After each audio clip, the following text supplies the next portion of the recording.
Hi everybody, it's Christina. Welcome back to Adventures in Polish Land. Today I have a book haul to share with you. I went to New York City last week and of course I had to do some book shopping because some of my all-time favorite bookstores are located in New York. I visited 4 bookstores. I bought books at 2 of them, but if you would like to see a mini vlog of the bookstores that I visited, head on over to my Bookstagram account, which is at Polishland Reads. I will leave a link in the description box for you, and you can see a little bit into each bookstore that I visited. The first place that I bought books from, though, is Book Off. It is located just outside of Times Square, and it's become my favorite used bookstore. Every time I go, I find so many books that if I lived in the city and didn't have to travel home with the books, I would be buying books there all the time. They have a lot of really great deals and a great selection. They also have manga, they have figures, and it is a Japanese-based store, so they have a lot of anime type stuff if you're into that as well, which is really cool, but I go primarily for the books. The first book I got was a wild card. I noticed it because of the spine. It's a Europa edition, and it is Old Filth. It is by Jane Gardam. Never heard of this before, but like I said, the cover caught my eye, and when I read the description, I was pretty interested. So I won't read the blurb to you verbatim, but it is about a man named Edward Feathers. He had a brilliant career as a lawyer, and he had moved to Southeast Asia because he failed in London, tried Hong Kong, which is where Filth came from. So now he's retired and a widower in his 80s, and I think we're learning more about a subsection of his life that he kept secret. So that sounds really interesting. If you don't know, I'm a lawyer too, so this I thought would be very intriguing and up my alley, and so I figured I'd give it a try. By the way, this was $5.50, which I thought was a really good deal. So next up, I found My Cousin Rachel by Daphne du Maurier. I read Rebecca last year and really enjoyed it, so when I saw this on the shelf, I figured I would give it a go. This one was $9.50, and it was a little expensive because this book is actually $8.99 in the UK. This is a UK edition, and there's a receipt in here from the previous owner who paid $8.45 on Book Depository, but there is a Book Depository bookmark in here from the prior owner, so I think I'll take that as my little consolation prize for paying a little bit more than I think the book is worth. But like I said, I'm excited to read this. I really enjoyed Rebecca. Don't even know what this one is about, but I look forward to reading it because her writing style is so captivating. And then the last book I found at Book Off is Days at the Morisaki Bookshop.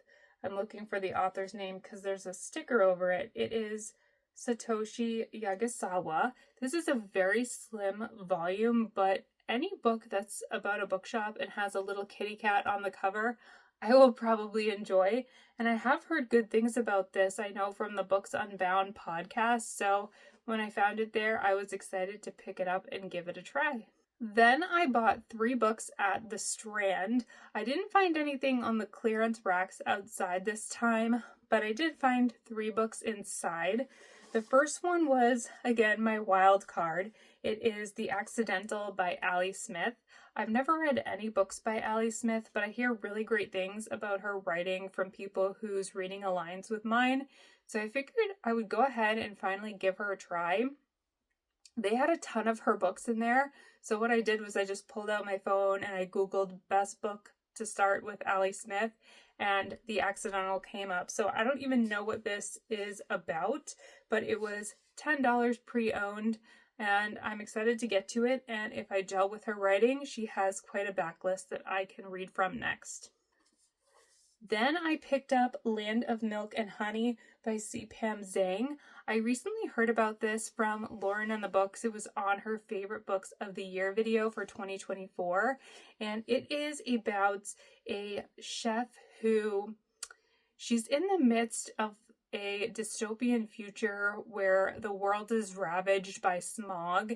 She's an American stuck in the UK because she can't leave, and she has been forced to cook in a restaurant with very basic ingredients because all of the fresh food is essentially gone, until one day she gets this job offer from this mysterious guy that she doesn't even know who he is, and she goes to this land of milk and honey, and there's ingredients there that she can use.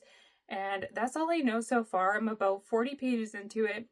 The writing's a little strange, it's a little experimental, but I'm excited to keep reading it. This is another shorter book, and this is a UK edition as well. I tend to find a lot of UK editions when I'm in New York. I think a lot of tourists must bring them over and then sell them to the used bookstores there. But this was $8.50, which again, it's only slightly cheaper than the retail price of $9.99 in British pounds, but I'm excited to continue reading this. We'll see if I end up liking it because, like I said, the writing is weird. And then finally, I got Know My Name by Chanel Miller. So a little bit of backstory with this one. I had checked it out from the library on ebook a few years ago. Absolutely loved it. I got about halfway through before my library loan expired, and then I never checked it out from the library again, and that's primarily because I was enjoying this so much I knew I needed to own a copy eventually. This one, it was $18, selling a pre-owned book for full retail price, but that's fine. They actually had a newer edition that was $1 more, so I saved a whole entire $1. This is Chanel Miller's memoir of when she was assaulted by Brock Turner. I'm sure you've heard of this. It was a very famous case in the news. So she's recounting her story and what happened and how it affected her life. It is beautifully written, and I'm really intrigued to finish this book. I'm going to start over from the beginning, obviously. It's been a few years, but she's an incredible writer. I remember when I was reading this the first time, I was just blown away at how amazing her writing is. This book was a great reminder, though, of why when I go to the Strand, I usually don't go with a specific book in mind. I thought, oh, well, I'll just go check the memoir section to buy this book. They didn't have a memoir section. They had literary nonfiction, and there was a subsection of that was biographies. This wasn't there, so I looked it up on their website. It was in the women's, maybe women's interest section, something like that. Went over there, couldn't find it. Eventually I asked an employee and they said it was in the crime section, which I guess makes sense, but for me, logically, it would have been in with the biographies. So, moral of the story is when you go to a bookstore like the Strand, you should let the books come to you and not go looking for the book. But that's my little haul. I'm excited to add all these to my TBR, already working on one, of course. As always, I hope you enjoyed this video. If you've read any of these books, let me know your non-spoiler thoughts in the comments below. In my next video, I will do a reading update. I am behind on my goals, but that's okay. I'll share a little bit more as to why in that next video, and I hope to see you then. Bye!